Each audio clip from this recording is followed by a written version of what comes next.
That's why Joe Biden's speech was so brilliant last night. And bravo to Joe Biden. And I've been very, very critical that he doesn't have the mojo, doesn't have the passion, is not hitting the nerve. And he nailed it last night. And he did something that, Joe, you've been asking or I've been asking for, which is brand the Republican Party overall. Make it a referendum on crazy, a referendum on semi-fascism, a referendum on violence, a referendum on the end of democracy, a referendum on a woman's right to choose. All of these things, which is extreme, which is very right-wing, which is frightening.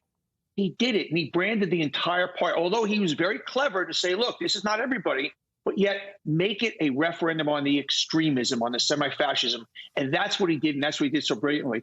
There was something in the visual last night also, that red, it was almost an ominous red in the background. I don't know what was intentional, what was not, but kind of the backdrop set the seriousness of it, the ominous of it. There was a certain tone there.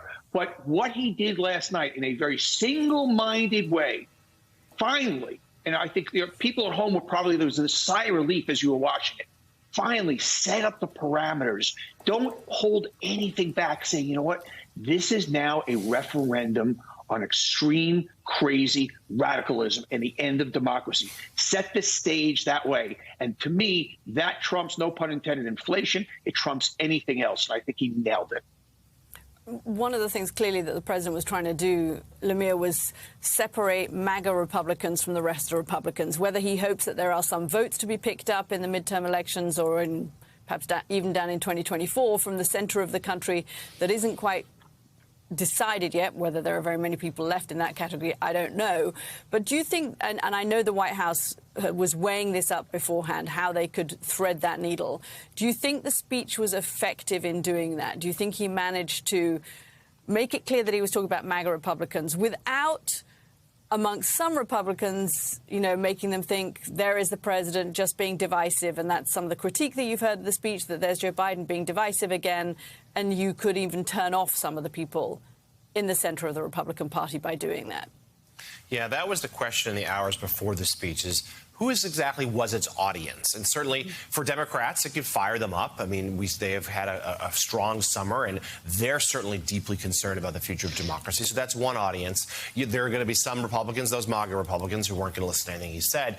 And White House aides were telling me that, yes, indeed, Caddy, they were trying to squarely aim at those independents, those swing voters who have, went for Obama, went for Trump, went for Biden in those cycles, and then broke, who now are potentially in play for 2022 as they worry about things like inflation as well as assaults on democracy, but also meant to be a bit of a permission structure for Republicans. Some Republicans who are just fed up, who are just tired of, they may have liked some things Trump did. Maybe they liked his economic policy. Maybe they agree with the party on plenty of policy issues, but they just are tired of the chaos. They are tired of the turmoil and, of course, and turned off, of course, by what happened in January 6th. And though the timing of the speech, was not planned, it was not linked to the events surrounding the FBI search on Mar-a-Lago, that also provided the backdrop here, is that it was a reminder that this former president may have broken the law, but at minimum, it's a reminder of the chaos and tumult that surrounded his term. And indeed, as to Donnie's point, there was that sort of alarm red backdrop there.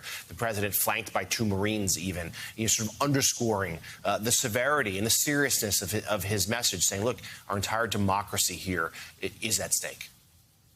And it's taking Biden is taking Republican branding, Trump branding, MAGA, and he's using it against them, calling them MAGA Republicans in a very negative light. And Republicans will have to ask themselves the question, do they want to be MAGA Republicans?